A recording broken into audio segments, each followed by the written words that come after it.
World of Tanks fans, today we have for you a full review of, that's right, the IS-3. Here it is in the hangar, or garage, whatever you want to call it, and, oh, isn't she pretty. This baby is the Tier 8 Russian heavy tank on the IS line. You get to it from the KV-85 and then the IS at Tier 7. It is the first of the Russian tanks to feature the famous pike nose here, which we'll go into a little bit more detail about shortly. As a Tier 8 heavy, it can get matched against Tier 10s, but, well, as you'll see in the replays in a little while, that doesn't necessarily matter if you play it carefully.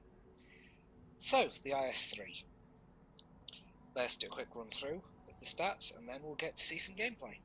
Has 1500 hit points, which is pretty good. That's comparable to the other Tier 8 heavies. It's 100 less than the Tiger II, but more heavily armoured.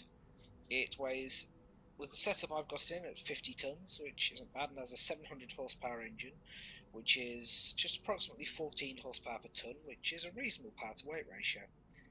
Has a top speed of 38 kilometers an hour, which it will reach quite easily on open ground, and a hull traverse speed of 30 degrees per second, which isn't too shabby. The hull armour is where it starts to get interesting. It is 110mm at the front, 90mm at the side, and 60 at the rear, which is garbage, but if a tank's behind you, you're going to die anyway. The turret is 249mm with the upgraded turret at the front, and look at all that sloping. Lovely, isn't it? Good luck getting through that. 172mm at the side, which is still pretty impressive, and 100mm at the back, which again isn't bad, especially at a 45 to 45 degree angle there. Gives you approximate armour of 135 to 40mm. Now, we'll just spend a little bit more time talking about the armour at the front of the pike nose here, and then we will move on to the gun. Now, with a pike nose tank, with other tanks you would have got used to angling your armour like that, or like that, to increase the effective thickness of the front. Now, with a pike nose, it's a bit difficult, because if you angle your armour like that, this side over here gets increased thickness. This side, however, gets reduced thickness, and same true that way. Generally, the best angle to present a pike nose to the enemy is like that, head on, because that way the angling and sloping on these sides puts maximum effect and can turn that 110mm hull armour into an equivalent of around about 220mm, which is very impressive. This lower plate on the IS-3 is generally considered a weak spot. However, head on, as you can see, it is a very small target. It is very well sloped, and unless you're firing up into it or long distances, it is pretty much an auto bounce. Short distance, the shot will hit and just bounce down. Weak spots on the front, other than that, this hatch up here is considered a weak spot. It is significantly weaker than the rest of the front. Also, for some reason, these two sections where the tracks are bolted on the front do seem to have less armour than the rest of the front. I'm not quite sure on the figures. Other frontal weak spots, well, on the turret you get the cupolas up here, but they are very small targets. The biggest weak spot, apart from the driver's viewports here on the IS-3, is this hatch up here. This flat panel on the top of the turret only has around about 20mm of armour, which, let's face it, just about anything can go through. Size of this tank, only 90mm thick. However, this section here is all spaced armour, so you will find it eats a lot of shots, and the hull inside is 90mm. I don't know the exact figure of this outside panel, but I have taken quite high caliber shots in the side of the tank for no damage. Also, being Russian, the tracks do tend to eat a lot of shots. Now, the gun. The gun is the sweet spot on this tank. You will have ground up, unfortunately, using the 122 D25T from the IS with 175mm penetration, and it is a bit of a grind. 0.46 accuracy, 3.4 aiming time. It's your standard Russian dirt gun. And again, you've gone from 0.46 accuracy, 0.42. generally the accuracy is quite bad on these guns. When you get to the BL9, this is the sweet spot. Once you've got the upgraded turret and get the better gun, you'll find it significantly better. The rate of fire is comparable. The penetration jumps up by 50 to 225mm with standard AP ammo, which is enough if you're careful to damage tier 9s and 10s, or 265 with APCR, which can go through most higher tier tanks. The accuracy gets a nice improvement to 0.4. It's still not accurate, but it is accurate enough to aim for weak spots. Aiming time 3.4 isn't great, but with a 4.5 rounds per minute rate of fire, you don't need to worry too much about it. However, using 100% crew, gun rammer and vents, you can bring that rate of fire up to just shy of 6 rounds per minute. The turret traverse on this is 26 degrees with the upgraded turret, down from 28 with the stock. However, it does get that massively good frontal armour plug, and also increases your view range by 20 metres. The view range is 350 metres with the upgraded turret, signal range of 730 metres with the top radio, which is quite good. Equipment fit, now as you can see I've got gun rammer and vertical stabiliser. I've got the vertical stabiliser because I got it in an event and it was free, so I mounted it. However, you probably shouldn't mount that because it increases your accuracy during movement and turret rotation, but you shouldn't be encouraging yourself to do that. Better equipment, probably improved vents. Toolboxes, you will find you will get your tracks blown off quite often on this. Large caliber gun rammer is a must for any vehicle with a slow reload. Possibly heavy spar liner if you find yourself getting targeted a lot by artillery, as that will significantly reduce the damage you take from artillery shells. And an enhanced gun lane drive would not be a bad idea. Get that aiming time down by 0.3 seconds. Certainly would help. Well, your mileage may vary on those. Crew skills, as you can see I'm still training my skills, but generally, commander, first skill, 6th sense, helps you know when you've been spotted, then repairs. For the second skill, I went for armourer, improves the accuracy of a damaged gun, because 0.4 accuracy isn't great, and when it's damaged that's horrible.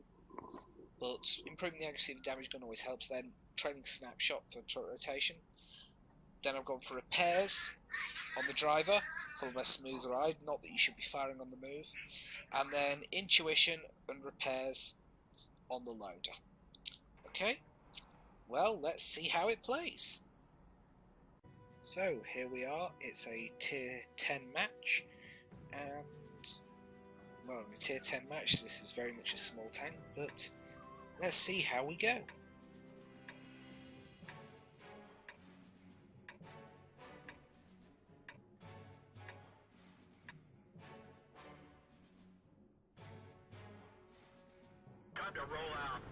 We did have a slight bit of client lag at the start of this, which means unfortunately I'm sat here while everybody else steams off in their own directions.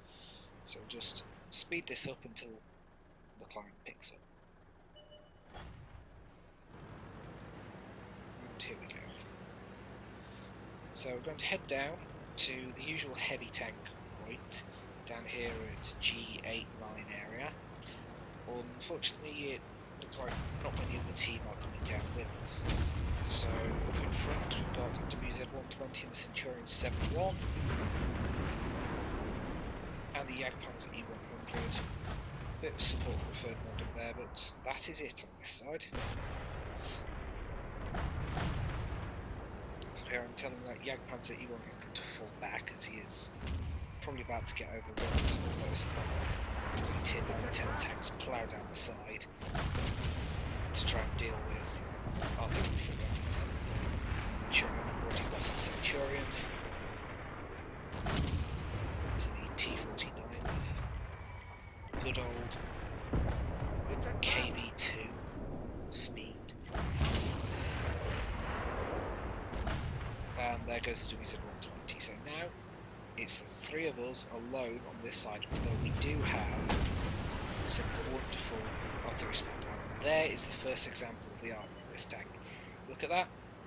E100 firing up at us and just bounced off. That is a big, big gun. In fact, the E100 there has penetration of 235mm.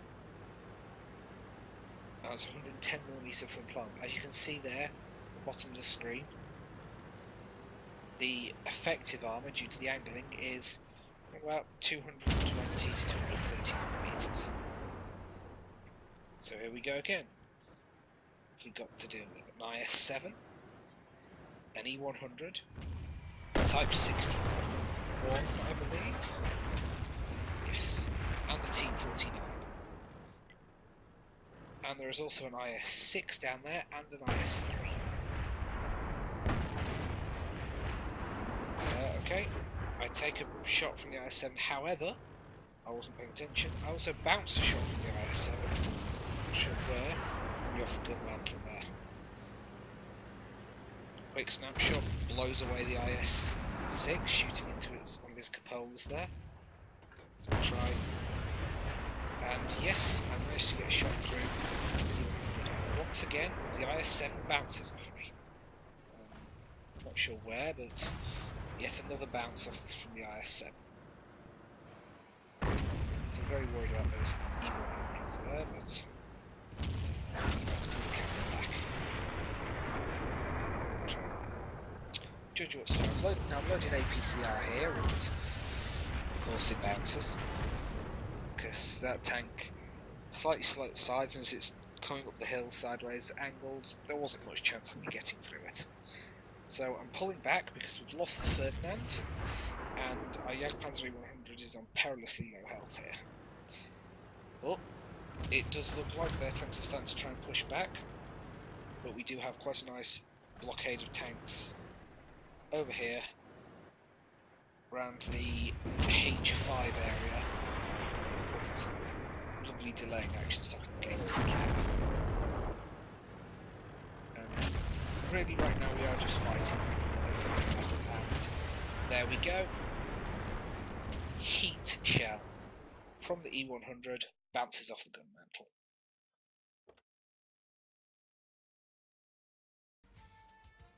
So that was an example of how well the armour holds up in the IS-3. Here we are this time on a Tin 9 match, and we'll have a little bit of a look at how the gun can perform. Let's just fast forward a little bit until we get into the action here. Time to roll out.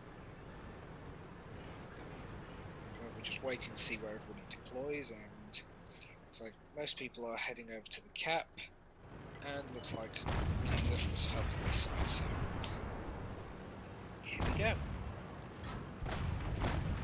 So over here at the moment we've got T69, T30, T95 and the IS-8, and so there an IS-3 has charged up front. T95 goes on the shot in there. There you go, proof that with a certain amount of luck you can put lovely long range shots in with this and they will hit. Again, there's the side armour eating some shots from the Jagdpanther there. Those are officially penetrations if you have a look around here. But that Jagdpanther, even though I'm angled, which I shouldn't be, just keeps on bouncing. Even switch to firing high explosive there instead. I took a speculative shot as to where the Jagdpanther would have been, looking at the angle the shot came from, but nothing really happened. And there, that's the first one I take damage. If you look, it goes through my flattened side, but we're not here to talk about the armour really in this match. This is more about the performance of the gun.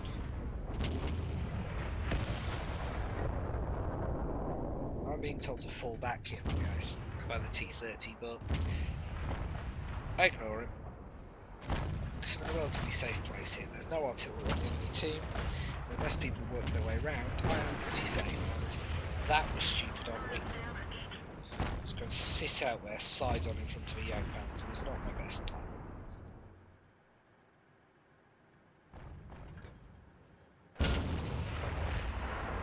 Unfortunately that shot missed. However, I did put a long range shot into the Jagdpanther, and even though it has reasonable frontal armour, it was sloped back quite well. Even at that range, the shot did damage. Now here, I'm keeping an eye on that Challenger over there. A bit wary of him coming out to flank me, which might take a speculative shot. Then slightly mess up my moving into cover, and he comes right to me.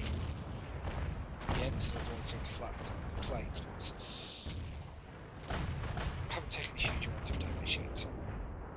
Let's see, long range, 418 metres, what 0.4 accuracy? Sacrifice enough political dissidents to Stalin and send them all to the Gulag? It doesn't matter. A hand of Joseph Stalin himself comes up and guides your shot to his target. Now that challenge has been dealt with, it's time to turn our attention back here. Up in front we've got an E75, 4502A, 5100, IS3, E50, and a T26E4 there. And we're again a bit shy of 300 metres.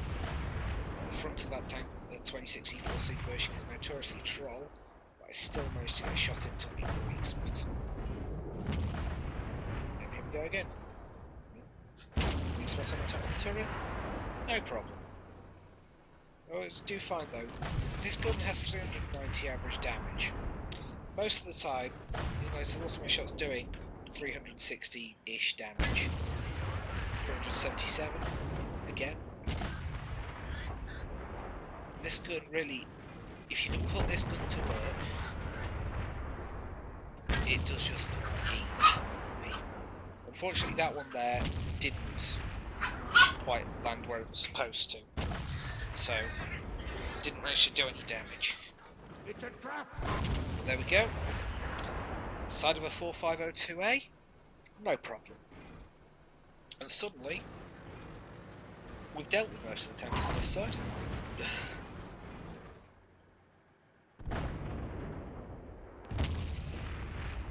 So it's got the E50, E75 and an IS3 to deal with.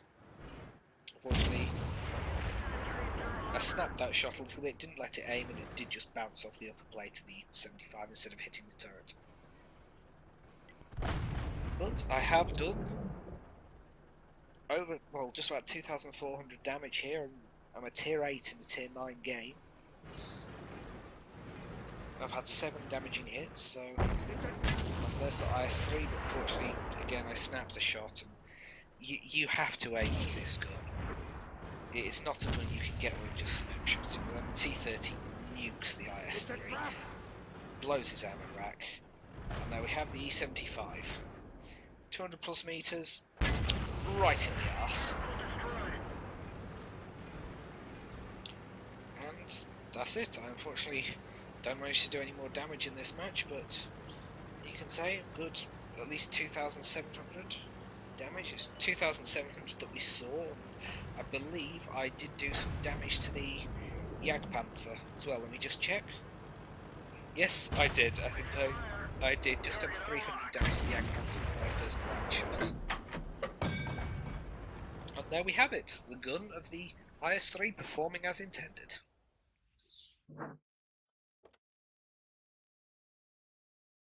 Thank you for watching. Take care on that battlefield, and I will catch you next time.